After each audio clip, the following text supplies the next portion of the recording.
crossed over and you saw these orbs, which you knew were angels. Mhm. Is that heaven? Is there a heaven?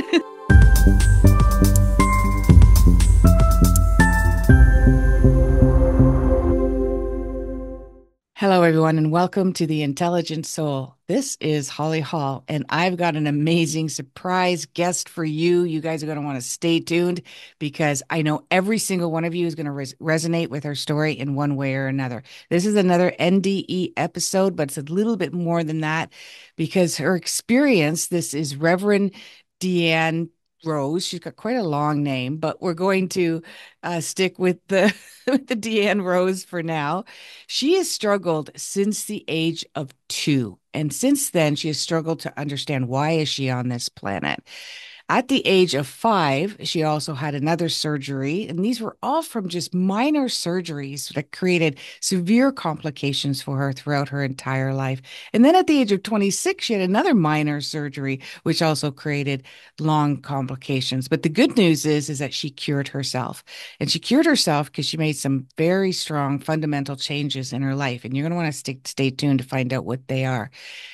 On top of that, she also had at this minor surgery at the age of 26, she had a complication that created an NDE, a near death experience, which also changed her life. And it's going to change yours when you hear the details. Welcome, Reverend Deian. Oh, thank you so much, Holly. I'm so happy to be with you and be able to share my experiences with your audience today. So let's start off with thank you for being here. And we do want to talk about your book, which is in the background, The Mhm. Ark. Let's start off by what happened at the age of 2. Well, so I was chronically ill growing up. So I was really sick. I was on antibiotics all the time.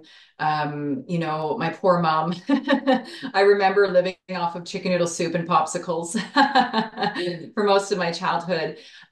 Interestingly enough, when I hit the age of 5, I had a first surgery to get my tonsils removed. But something else really Hmm. profound happened when I was 5. I actually choked on a round jawbreaker candy. You guys remember those round hard candies? Yeah. Yeah.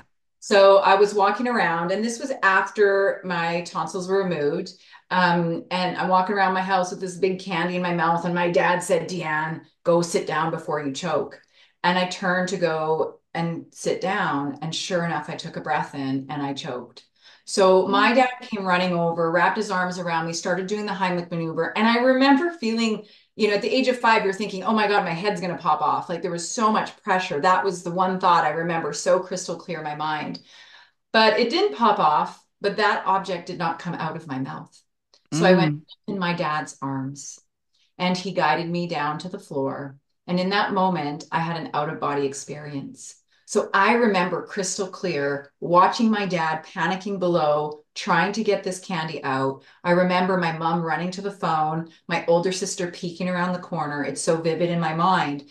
When I recounted the experience afterwards, my mom was like, oh, how do you know that? You were unconscious. Like, how did you know I went to the phone? How did you know your sister was looking? I said, I saw it, like clear as day. And I didn't feel the chaos happening below me. I felt complete and total peace. I felt like I was being carried in the arms of God or source or divine, whatever you call that. And it was a moment that is etched in my heart. And so as I floated above, my dad ended up in desperation doing what you're actually not supposed to do. He actually used his thumb to push against the side of my throat, and he was able to get just enough leverage to get that out. Now, that was a huge Wow. risk. My mom says to this day, she thought that that was it. Like she was preparing for me not coming back. And my dad got me breathing again. So I say my dad gave me life not once, but twice. And he certainly saved me that day. Ooh, I got chills just talking about it I again. know. Yeah, so Wow. that was a big catalyst for me because what happened after that was my dreams became more lucid and I would have nightmares actually where I would be awake and still in the nightmare. I predicted things. So I would wake up and I'd be like, "Hey mom, so and so died in my dream last night," and her jaw would hit the floor because she would have just found out that the neighbor had died. So like things like that started to happen. But I was raised Catholic. And so mom didn't really know what to do with me. She didn't know, how to handle that. So, she would tell me, say the Lord's Prayer. So, I would say the Our Father and I would say my prayers and I would, try to prove to God that he or she, whatever you call it, had done right by me, that I was given a second chance for a reason. So became this overachiever, people pleaser. Can anyone relate to that? Yeah. Yeah, right. That's Me. what, right. This is what, and so I wanted to prove my worth that I had been given a second chance and I was going to prove my worth. So that, prompted me to get into, a career where I could help serve other people. I became an EMT, a paramedic and firefighter. That was my first career because I wanted to save lives. And, as I started doing that work, it would be so interesting because I would feel the energy, oftentimes, we'd be dealing with dead bodies sometimes and, the emotions, and I would feel the energy. I remember one night after having a DOA, a dead on arrival, an elderly woman had died, and I had to stay with her body for quite some time, taking pictures with the police and things like that. And I felt so EBGB after. I had, I think, 8 showers when I had got home from that call. And I Mm. could feel her spirit and I didn't understand it. So I thought I was going crazy, right? I thought, I'm like, I'm really losing it. Like spirits are coming home with me. Like people are going to think I'm bonkers. I have this science background, and so here I am now in this place of what the heck's going on. So I spent a lot of time feeling confused and feeling out of place and not really knowing, what was happening to me. And then that led me into my second near death. So this second near death, was one of the most profound experiences that I've ever had. And on a side note, I want to express too that I struggled with my health too, physically, of course, from the time I was very small. So I Hmm. still been struggling with my health and all the repercussions on being on antibiotics and stomach issues and fibromyalgia and all these list of immunosuppressive type of illnesses. And so I was really going through what I would call a quarter life crisis in my mid 20s and was feeling pretty lost and feeling pretty confused. And, I had this knee surgery. I had a torn ACL from a skiing injury. And that injury needed to be fixed. I had to quit my paramedic career, my firefighting career because of the knee injury. So I had to go for surgery. And after the surgery, something so profound happened for me. And, having a near death when you're only 5 years old, it's hard to understand it. It's hard to, wrap your head around it. But now that I'm an adult, totally different experience. So let me tell you what happened. I was on crutches and I was hobbling from the kitchen to the bed that I had set up in the living room. My brother-in-law lived with me at the time, and so he was helping me. And as I'm trying to move, hobbling on these crutches, everything starts to go black.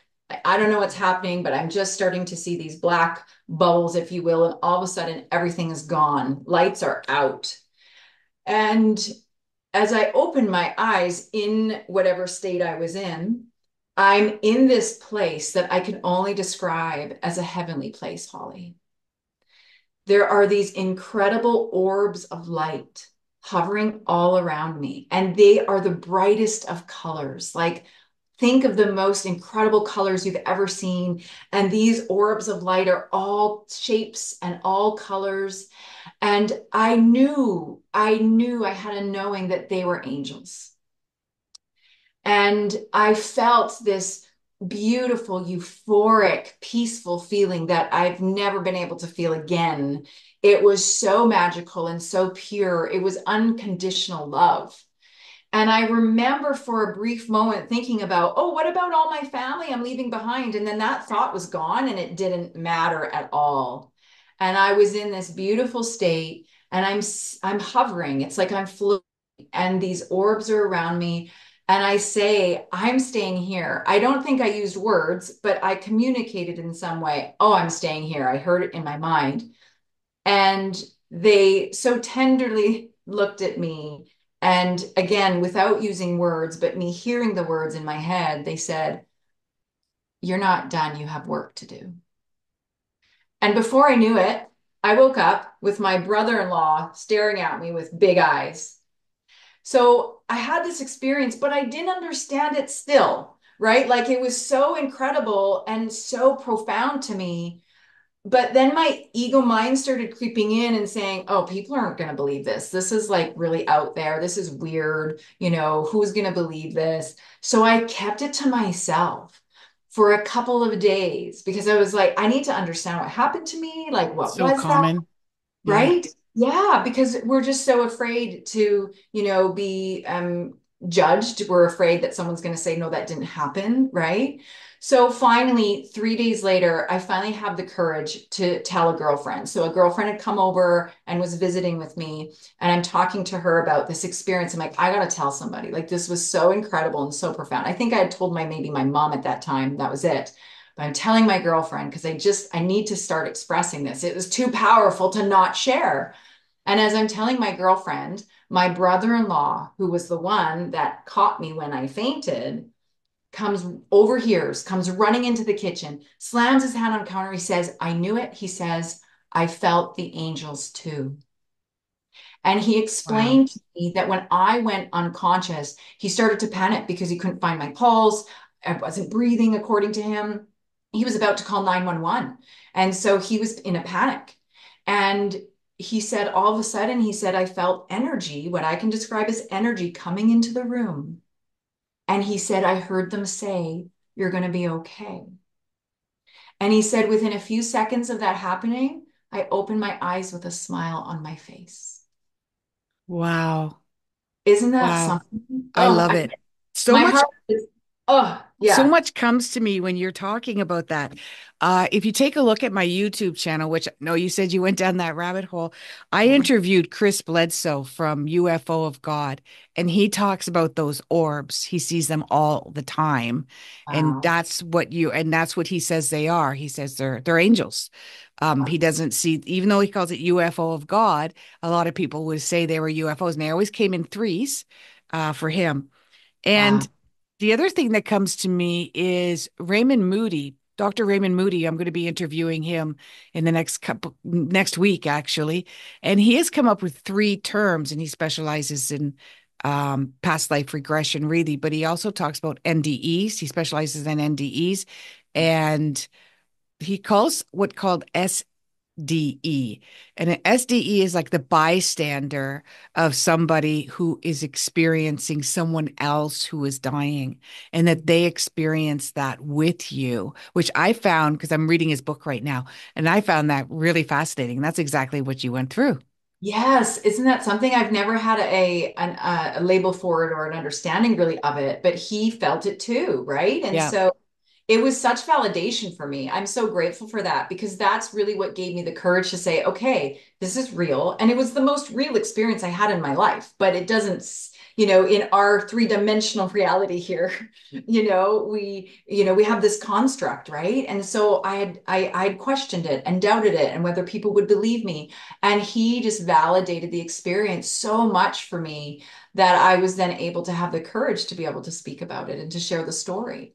And it's so brilliant because so many people have had these angelic or godly experiences and they haven't talked about them because they are afraid. They're afraid of that judgment or that ridicule from those experiences, but yet they're so potent because it Mhm. reminds us that there is more, that there is more. Absolutely. And is that when your life changed after? Well, I kind of make jokes about this because you would think that, okay, now had two near deaths. She's going to have this figured out. It took me a little while. Okay. Yeah. So even though that second near death happened, it definitely was a redirect for me. And I was like, okay, I need to really get clear on what it is that I'm doing here and my purpose, my divine purpose here. And at the time, I was still very much, trying to fit into, I guess, normal society, get married, have children, have a successful career. So I was still hooked into that programming. And I was playing the I'll be happy when game. I craved going back to that space, that heavenly space. I wanted to go back there. So I had Mm. this real push and pull happening in my life where it's like, oh, I just want to feel that again. And if I do all these things right, like maybe I can feel that again. So I played the I'll be happy when game. You know that game? It's a losing game. I'll be happy when I have children. I'll be happy when I have success in my career. I'll be happy when I find the love of my life. And I accomplished all the things that I thought would make me happy, and I was more miserable than ever. In fact, I went through what I would call a dark night of the soul, and this happened around the age of 30. And I had just had my second child. It was a boy, and I was in some pretty heavy postpartum. And I was so frustrated that I couldn't find that heavenly space again. I was so frustrated that I was doing all the right things and working hard and trying hard. And yet I was still feeling so empty and so sad. And then I felt guilty and shameful because I'm like, I have everything I could possibly want. Why am I not happy? Right. So I was in this deep kind of place of, the dark night of the soul that, some people talk about. Yeah. And so I actually went into prayer one night because I was contemplating whether or not I could stay here. And I said, okay, God, I said, either you show me the way or I'm choosing the way out. And it was a very uncomfortable space for me to be in. Obviously, I feel really emotional when I speak about it still, because I think, Hmm. mind, how could I have possibly thought to leave my children? But I was in such despair. I was in such deep sorrow that I really didn't see another way out. And so when I prayed, an angel came to me and showed me a vision of everything that I needed to do. So Wow. I had this incredible vision, and I grabbed that vision and I said, that's it. And I went head first into that vision. I jumped right in, and that was when things really started to shift. I started to walk the journey with my soul, and I have not looked back ever since that day. Walk the journey with your soul. Can you elaborate on that? I love that. I love that could have been the subtitle to your book, The Ark, which I want to talk about Right? next. Can you Yes. explain that to our listeners? Because I think Oh, we all so, should do that. you And by the know, way, before I forget, between the age of 28 and 30, sometimes around the age of 31, depending on your birth time, we go through what's called a Saturn return. This is astrologically speaking. And almost every one of us will go through, am I grown up yet? I'm a grown up uh, now. You know, am I acting like it? Am I work on my mission, on my purpose? And if you're not happy with your job, your marriage, your situation, something will happen for you that yes. will push you towards finding what your destiny and what your mission is. It's like your first wake up call. Like, hello, you're here for a reason. You're Yes. getting carried away with this earth stuff. Right? Yes, that it's bang on. Yeah, exactly. You're so right about that. I was around that age, and I feel like I had a few little sub moments of that, Right. quarter life crisis, I call it. But then it was in my early 30s where I was really like, okay, this is serious now, right? Yeah. But It's funny. walking with your soul, let's Yeah, explain back that. to that. Yeah. I was doing everything I could to avoid walking with my soul. And Hmm. now we sometimes say the soul is inside of us. I mean, we are the soul. It is in us, around us, essentially. But the point of this is that most of us resist it because we're afraid of what we're going to find there. We're afraid of the discomfort. We're afraid of what we're going to uncover. And that was me. I was so resistant to really do the deeper work, to unpack the traumas that I had. I mean, I almost died when I was 5. I had never dealt with that, right? I had been sexual assaulted, never dealt with that, right? I had been Hmm. hurt, never dealt with that. I had a dozen people die in my teens, never dealt with that. So there was all these things that I had never really dealt with. And I had to go into that space because the reality is once I started unpacking all of that, I found such glory and such grace and such peace. It wasn't as scary as I had made it out to be. And what this really came back to was befriending my soul. My soul, out of all the bodies, out of all the timelines, my soul chose this one specifically for me and my highest good and my highest evolution. My soul said, that's the one that I want. And yet I had been rejecting my soul, being angry that I was stuck in this physical form and that I couldn't be happy, and when I was trying so hard and I'd done so much, and whatever that was. And so I had to befriend my soul again. I had to ask for forgiveness. I had to have conversations with my soul. And that relationship and building that relationship was the most profound relationship that I have ever built. And so it has been such a gift for me rather than this like ominous, horrible, oh my God, if I go down that road, it's going to be so painful. It's going to be so treacherous. No, it was so glorious and so divine. And I built this beautiful, trusting relationship with my soul. Now, some can even call their soul an aspect of their higher self as well. So there's different ways that people might look at that. But that relationship has been the most sacred relationship I've ever had. Wow. So when you crossed over and you saw these orbs, which you knew were angels, Mhm. is that heaven? Was there a heaven? Was that Well, your, is that your natural state? Like, were you one of them as well? Were you a glowing globe? yeah, I felt it. I felt that I was just this glowing presence amongst their presence. But again, you can't read your palm when it's so close to you. So I know that I was emanating a light, but their lights were so beyond that I was focused very much on their vibrancy.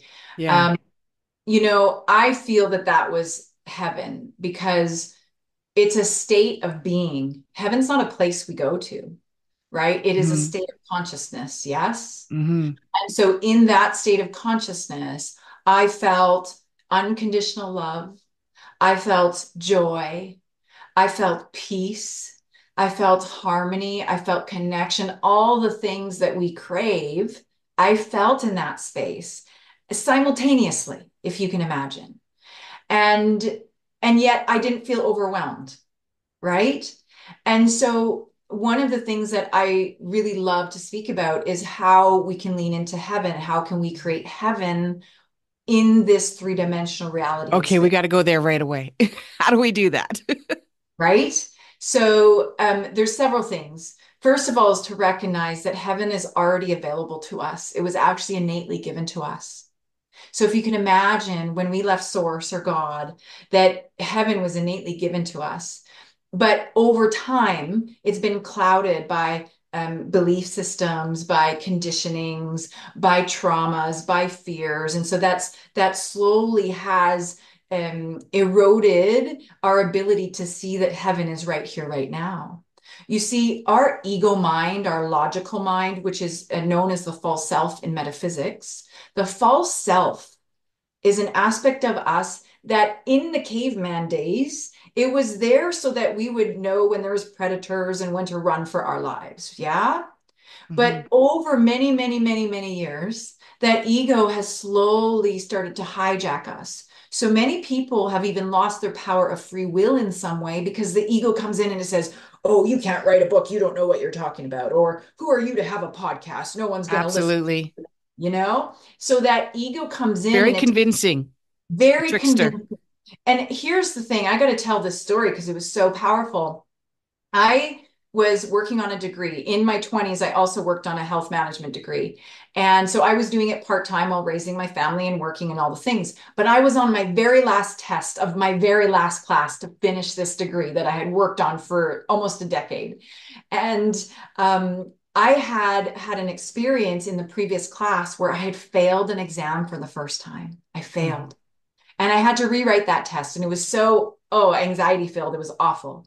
So here I am now on the last test of the last class. And my ego is talking to me and it's saying, oh my God, you don't know the answers to the questions. You're going to fail this. You're going to fail this. You're going to fail this. It was so powerful, Holly. I got to my car and I bawled my eyes out because I was convinced that I had failed. I was so certain I had failed. In fact, I got home and I emailed my prof in the class and I said, I know I failed. I want to prepare for the rewrite. Can you tell me where I need to really focus on? And she sent me a message back, something to the effect of this. I don't know whose test you thought you wrote, but you got 87%. Wow.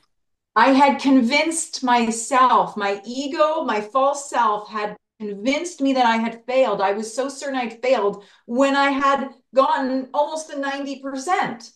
This is how powerful that ego mind is, that false self is true. So, one of the ways in which to create heaven, one of the ways in which we can really truly lean into heaven is to build a relationship with that ego self. It's not bad, it just doesn't know its place. Nobody's given it boundaries. So it's running amok in your mind, managing everything. And that Bingo. higher That's self or the exactly it. soul self, yeah, Yeah. that soul self is getting totally rejected. So the idea here is that in order to start creating heaven, we must build relationship with the ego self, the false self, and the true self. And that will help us to build trust and to discern what's saying what. Oftentimes the ego is a bit more negative. Oftentimes the ego, wants to keep us playing small, right? Hmm. And so it's this beautiful opportunity for us to start harnessing these relationships. We're multidimensional beings. And so once we allow ourselves to witness these aspects of ourselves and build these relationships, that's when we start to tune into this frequency of heaven. That's when we start to see the world differently. And we're not getting caught up in all of the negative energy or, perceiving the world as bad versus good. Instead, we fall away from a lot of that judgment, and that brings a great amount of peace to our here and now. So that's one kind of way that we can start tuning into heaven. It is. It's good to make friends with your ego. I did a podcast or a video on that. You might have seen it on my YouTube channel, and I use the example of when, let's say, you have to go to your sister-in-law's for Thanksgiving dinner, and you don't get along with your sister-in-law. She drives you crazy. You just want to you just do not Uh-huh. enjoy the entire experience. But you love your mother-in-law, you love your husband, and you love your niece and nephew. So you have to go, you want to go, you're going for them. So your ego sort of has to jump in at that time. And it has to make sure that you don't say anything sarcastic or rude. And it has to pretend to be happy with even everything that your sister-in-law has to say. That is a good placement for your ego. It's there to you're protecting your husband, your family, the everybody else's enjoyment, etc. And then maybe when you leave, you can all talk about her behind her, Yeah, whatever you need to do. right? Yeah. So you again, it's seeing value in all of the aspects of yourself, right? We're not meant to reject the ego. We just haven't set boundaries with it. We Yeah. just haven't told it when to be quiet. Instead, we get on the hamster wheel and we let it, tell us these Yeah. mistruths, So right? there are times when it's necessary, but other times where Absolutely. you do have to step back because also if you do say something very rude and obnoxious and become almost at equal with your sister-in-law, that is your ego as well, saying, I can't take. So when you get in touch with your soul self, almost like what would your soul do? What That's would right. what would your awakened self do in this situation? And sometimes Yeah, there needs to be a bluntness. Like if your sister-in-law says, "Don't you agree with me?" Your soul self might say, "No, I don't agree with you, but please go on." right. You don't Yeah. have to be so fake that you've lost your sense of No. authenticity. And yes, we certainly don't want that because authenticity is actually coming from the soul and it wants us to be authentic. But what the soul does is it brings in grace, the magic of grace. And grace is one of those potent energies. It's a quality we share with divine. And so when we allow ourselves to just tune into grace, and I use this with my kids or with people that are being difficult in my life, I ask for grace in my expression. I can speak with love and compassion, but also speak with truth on my heart that, what you did or what you said is I don't agree with and it's not okay with me. But it's okay that I'm not okay with it. And so that Mhm. energy of grace is a really powerful frequency to tune into, especially when we're confronted with people that might trigger us or that might, rub us the wrong way or that we maybe don't align with so much. And I like that you use the word trigger. I'm responding to a client that I'm coaching with on a regular basis after I finish this podcast. And my clients can email me in between coaching sessions whenever they want. And in this particular one, she's talking a lot about triggers. Like she's just trigger, trigger, trigger, trigger, trigger. Everything is triggering me as she's finding a sense of soul. She's finding Yeah, that people are triggering her. yeah, And I'm explaining to her what triggers are. And I still have to explain this to myself. I have to remind yeah. myself this Oh, all me the too. time Yeah, too. You know, and triggers are out. And then she mentions jealousy as well later on. That now she starts looking at people who have mundane lives. They've got the wife, they got the kids, they got the husband, they got the job, and she's and jealous because she's a single self-employed woman. Mhm. And making the bills on her own and everything. So now this jealousy is coming out. So triggers and jealousy, from my understanding, from what sources told me, is that it's a part of you that feels that isn't being loved. So there's a part of you that you feel like somebody else has a love, somebody else has a happiness, and I don't have that in my life, and I want that in my life. It doesn't mean that and most of the time we are making up a story that they Yes. they don't want that either. But they have it, so why would they want it? Right? That's Mhm. not true. As you said, you had it all and you were Mhm. still feel like you're missing Yeah. pieces of yourself. And the one thing that I've always come to understand, and I try to help my clients with this as well, and I haven't conceptualized it. I've had moments where I do conceptualize it. I haven't actualized it. I do have moments where I have actualized it though. And that is the understanding that the all the love and the happiness and the joy and everything it comes inside. So that you could just walk around. Sometimes we can experience this when we're in nature. You can just walk around, you can fall head over heels in love with a blade of grass. Like Yes. literally. And we don't live in an environment, in a society, and we haven't for hundreds and hundreds of years, actually, where we are raised with this gratitude for everything in our life. And we have to incorporate it. We used to do it as a community. We used Yeah. to do it as a society. We used to break bread with each other Mhm. and literally sit there and be in gratitude for the bread maker and the wheat and the person who created that wheat and the ground and the soil and the sun and the person who's breaking the bread and the people we're breaking the bread with. And it would just be this enormous amount of a train of gratitude for a loaf of bread. and Yes. and we wouldn't even have to speak it. It would just be let's sit in gratitude. And it would just be this knowing of this chain of events that took place in order for this bread to be here with these people. And we don't do that Mhm. anymore. And I'm not sure we will in this lifetime. And I'm sure there are societies that do, and there's the odd person that experiences that. But for some reason, in this day and age, we have to learn to have that grace, as you said, and faith and gratitude just in our inner being without the support around us. And that's tough. Like, it's tough what we're going through to Yeah. get back to that place one day. It Maybe, absolutely is tricky. yeah, Yeah. maybe our great great grandkids will get it. If we Maybe. really work hard, we can get Yeah. there. I mean, it really does go back to that ego, though, right? Because that ego is judging our experience. We always want what we can't have or don't have. Isn't that something that shows up for you? It does for me in my life a lot, where it's like, oh, I wish I had that. And then I get feeling bad or sorry for myself or in a pity party. And so, what that is the ego coming up to say, we're judging this experience. But here's the thing. Here's the thing about judgment. When we are in a space of judgment, what happens is more of that judgment shows up around us too.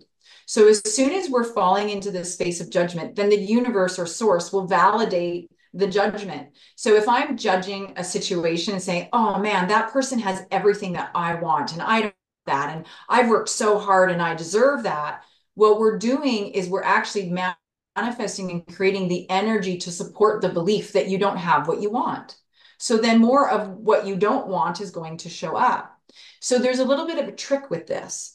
The first one is to understand the idea of continual expectancy. Have you heard that phrase before? Continual No, no, I'm expectancy? intrigued. So the mystics use continual expectancy. Continual expectancy does not mean that I expect a specific outcome, but it means that whatever it is that is happening in my life is happening for my highest good and the highest good of others. So rather than judging an experience for being bad or good, instead we can look at it with an open lens of curiosity and say, okay, that experience happened. It's not how I thought it was going to go. It's not how I wanted it to go, but what's in it for me? What is in it for me? Because there's value in everything. There's value in your shadow aspects. There's value in drama. There's value in trauma. There's value in everything because everything is of source. So Mm. once we start to peel back those layers and we understand that everything is happening for my highest good in some way, then I get to squeeze the richness out of it. There's a neat little story about a farmer and his horse. Oh my gosh, I was just going to bring that up. Ah, Yes, we're it's a Zen talking. We're story. talking. It It's is. exactly, it reflects what you're saying. Yes. And so I want to drive this point home because I think it's so important, so Well, powerful. give the listeners the horse Farmer story. has a horse, okay? It's his prize stallion. And one day his prize stallion goes missing. And the neighbors in the village, they're looking for the horse. They can't find the horse anywhere. It's gone. So the neighbors go to the farmer and they say, "Oh my gosh, this is the worst news ever. What are you going to do without your prize stallion?" And the farmer shrugs and says, "Who knows what's good or bad? We'll have to wait and see." So the next day comes along, and sure enough, his horse comes back, but with a herd of wild horses. So now he not only has his horse back, but he has all these other horses too. And the neighbors come to the farmer and they say, "Oh, rejoice, best day ever. You have all these horses now and your horse is back." And the farmer shrugs and says, "Who knows what's good or bad? We'll have to wait and see." Well, the next day comes along and the farmer's son is out training the horses and he gets bucked off and breaks a leg. Now the neighbors come over and they say to the farmer, "Oh, this is so horrible. What are you going to do without your son to help you on the farm? This is such bad news." And the farmer says, "Who knows what's good or bad? We'll have to wait and see." Well, the next day comes along and the army comes to town and they're taking all the fit soldiers to take them away to the war. They cannot take the son. He's got a broken leg. You can see how this story could go on forever, Yeah, right? And absolutely. we get caught up in this judgment of something being bad. Think about a story when maybe you lost a job or you broke up with somebody. And at the time, it felt like the worst thing ever. But only maybe weeks, months, maybe years later, you're like, "Oh my God, thank God that happened. Thank God that happened. Thank goodness that went the way that it went." So what we do is we judge a scenario with our blinders on or only being able to see a few pieces of the puzzle. We decide what the whole puzzle looks like, but we don't know. And so this is where that idea of continual And expectancy what comes. does that is fear. Yes, Fear of course. is, when I remember I grew up Catholic as well, but Roman Catholic, but one of the best lessons I ever learned was, every day we would have our priest would come in and we would have religion, right? Mhm. And this time he said, "I'm going to ask you," and I think it was like in grade 7, "what is the opposite of love?" And everybody was hate, hate, hate, hate, right?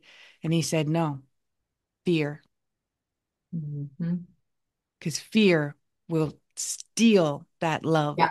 that Yeah. happiness, Yeah. that." So everything that the people around his village people, they were acting out in, "You must be so afraid. There's so much fear here. You don't have a horse. You have a You're child gonna that can't help fear. you now. Oh, how scary is that?" But he didn't let fear take Yeah, over. that's right. And this is a secret as well to leaning into heaven because right now we are inundated with fear. There's what I consider a fear plague happening. And It you is. got, It's an epidemic. yeah, hate There's no breeds vaccine. There's no all the, pills. There's nothing that's going to all of, stop it. yep, no. And everything is bred from fear. Hate is actually bred from fear. Greed is bred from fear. It's all from fear. So our Yep. job is to actually realize, again, we're not rejecting the fear because fear is an energy too, and it just wants to be seen and Oh, if heard. you're running So away from a saber-toothed tiger or you don't want to cross a street with a whole bunch of cars, fear is a good thing to have. it is, right? So it has its place, just like the ego has its place, right? It actually reminds me of another story, not to get us all into the farm and agriculture, but this is another story about cows and bison. And the cows are out in the field and they see a big storm coming, and the storm's making its way. So the cows are like, oh, we better run. So the cows start running from the storm. But eventually that storm catches up to the cows, and now the cows are running with the storm. You see? Now the bison, the buffalo, they see that storm, and instead of running from the storm, guess what they do? They head into the storm because they know that if they head into the storm, that storm's going to move through much faster. So the invitation then becomes for us to lean into the fear, to see the value Mhm. of the fear, to see the message in the fear. And in doing so, we move through it much faster and there is less suffering in it for us. I love that story. That would make a lot of sense as So the well. moral But of the story is don't what are freak we being out. taught? We're being taught to stay away from the storm. Stay Yeah, inside, right. close your doors, stay away Close from the the door. storm. Yes. Don't be afraid. We're going to save you. We're going to help you. And Mm, that comes from in here. yes. Do you Yeah. need help? Do you need saved? Do you need to, yeah, you've got to navigate. But we're so full of distractions now. It's hard to navigate through this deep sea of distractions. Yeah, we Current are. is very strong. The current is strong. And so, one of the things that I love to explore is this idea of awe and wonder. And so when something shows up, even if it's like trying to suck me in, or there's drama, or there's some fear mongering, or whatever it is that's happening in my field, I allow myself to be pleasantly curious about it. And that's not always easy, but for me to say, oh, I feel some sort of way about this situation. What is that about? And I lean into that storm. Here's the thing about energy, okay? When we talk about perceived low vibration energy, and I say perceived because we might think, well, grief is low vibration, or hate is low vibration, or anger is low vibration, okay? However, they're energies nonetheless. And they just actually want to be seen and heard. So when I feel sadness or I feel anger, what I do, what my practice is to alchemize that, is to actually take that anger, to take that grief, whatever it is. I actually cup my hands like this and I say, "Oh, hi, grief. You're back." Usually I'm bawling. "Hi, grief. I'm so sad you're back again, but I know that you've got something for me, and I see you and I feel you." Do you know what happens to that grief? They're like children, they just want to be seen and heard. And so, even just me saying and acknowledging and saying, I see you and I hear you, what happens to that grief is it already starts to transmute.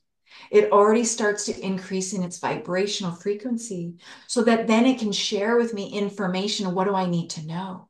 Oh my goodness, I got to love so deeply. What a gift. What a gift that grief is showing me. That grief is showing me how deeply I got to love and how connected I got That to is be, very powerful. isn't it? And so I'm goosebumpy talking about it because this is potent, you guys. We have the ability to alchemize the energy of anything for our highest good to serve us. Remember, our job is to leverage every experience, whether we perceive it as good or bad, but to receive the value in it. And so even when we are triggered, going back to you talking about the triggers, when we're triggered, by the way, I saw this, I think it was a meme or something the other day, and it said, we can't trigger something that's not already loaded. I thought, oh, this is interesting because if we're being triggered, Bingo. what wonderful opportunity because that trigger is saying, ding, ding, ding. There's something that you get to work on that you have yet to discover. And you know what? I'm going to add that one because when you use the cupping of the hand, when you don't use the cupping of the hand, you're playing Russian roulette now. And one of those triggers is It's going to gonna get you. be it. Yeah. That's right. It's gonna bring you down. But again, only because we're again not recognizing there's value in that trigger in itself, Absolutely. right? Yes. And so we're starting to get into this opportunity where we're really receiving. So we're not judging that experience and we're not even judging our feelings. We're just saying, "Oh, I feel this sort of way." And I'm going to just receive as much as I can from this experience. And it's okay that I feel this sort of way. We're not trying to rush through it, right? I No, rush no. And you could through do it. a Yeah, lot you could of, do it in little snacks or little oh, baby steps, it right? doesn't even have to take very long. Yeah, absolutely. So you're a speaker as well. I've Mhm. seen some of that on your website. By the way, can you share with everybody your website? And I also want you to share with your book and also how can they contact you and what do you like to speak about and what type of audience do you speak to? Oh, thank you so much for asking. So rosehope.ca. So Rose Hope is the name of my higher self. She's who writes my books and does my speaking. So Deanna, Gotcha. Rose name, but Rose Hope is the name of my higher self. I've given my ego a name as well. So that's something you can do in I've terms thought of of that. relationships. Oh yeah. I Yeah. had a Mine's client Mildred. Oh my God. Okay. I had a client the other day, and I have to share this because I think it's hilarious. And so she was giving her ego mind a name, and she called her Ivana Gripe a lot. Isn't that hilarious? That's cute. So cute. So rosehope.ca, and I have the beautiful book, The Arc, that just came out. And so you can explore on my website. It is available there. And of course, there's contact me through the website as well What will anytime. people get from the book when they read it? What Okay, so I don't it want you was, to detail the book, but yeah, entice them on why, what are they going to get from it when they read it? they're going to remember who they are. They're going to Ah, remember who they are. And so brilliant. this book is a book of remembrance for me. It was based on my own near deaths, but through a whole nother character. I didn't want it to be my story. I knew it was mostly channeled, by the way. And so this book was really a story for the world. And even though I took components of my own life and put them into the story, the character goes through a few near deaths. And in one of her near deaths, she goes to the angel realm and she spends time with the angels. So she learns a whole lot about herself in that journey. And this is book one of a trilogy. So there's more books to come, and we're already working on book two. So, that's the essence. It's a beautiful story that takes you on this magical journey into the angel kingdom. That's nice. And what about your speaking engagements? So I speak all over the place on numerous topics, but my favorite is talking about creating heaven on earth and leaning into that. That's my mission. My mission is to help people to witness heaven on earth, to see that it's already here, and to give them the tools to really find that. Because I do feel like I finally have discovered how to be in that state of heaven. And so I just share and share and share everything that I possibly know from divine, and all comes from divine. Most of the information I share is right from God, from source. And I point above, but really we know that we have divine within us. And that's one of the keys that I remind people of, is that you are divine as you are, that you have the essence of divinity within you, of God, of source energy within you. And now we just get to build this loving, beautiful relationship with that. So, as a recovering Catholic, I have to Yes. ask you, I'm still recovering. I'm not recovered. Uh, Did you have a hard time with the God concept before your near death experience?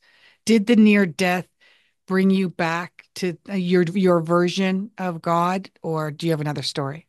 I do have a story that I would love to share about that, but in many ways, it did bring me back to those near deaths of like, oh my gosh, there's so much more that we don't understand, right? There's such a narrowed view of thinking. And so I really saw this expansion of what I believed God to be. When I was growing up, I thought God was a man in the sky and he was going to punish me if I did anything wrong. So I spent Mm. most of my life feeling guilty and shameful and in fear. And I realized that that's not God at all. That's not the God I know now at all. And people have questioned me because I'm an intuitive, a medium, a psychic, and all of those things. As I you have said. yeah, I've been questioned by Christians many times over. And I want to share this particular story because it was so powerful for me. Because I really believe that all the work I do is of God and it is to help to serve humanity. And as I was working on this beautiful book, I was doing research in the Bible. And of course, the Bible says very clearly that if I'm doing mediumship and prophesizing, that I'm going to be going to hell, that I'm damned to hell. So I was down in Mexico working on the book and I was praying about it. So I said, okay, God, I need you to show me a sign that I'm doing your work, that I am doing work of divine, that I'm on the right path, that there's a misinterpretation here of what the Bible is saying and that I am doing work of you. I need to know for me to be able to move forward. And I swear to you, I finished that prayer and the wind gusted the front door of the casita open. And out in my direct line of sight, across the river on the top of the hill, was a cross. And I had No. never noticed that cross before. No word of a lie. Wow. And so that was my validation from divine that I was doing exactly what I needed to do. And I have countless stories like that, by the way, where divine has interjected or shown me the way. And I have so much trust in the fact that I am being divinely led in everything I do and everything I say.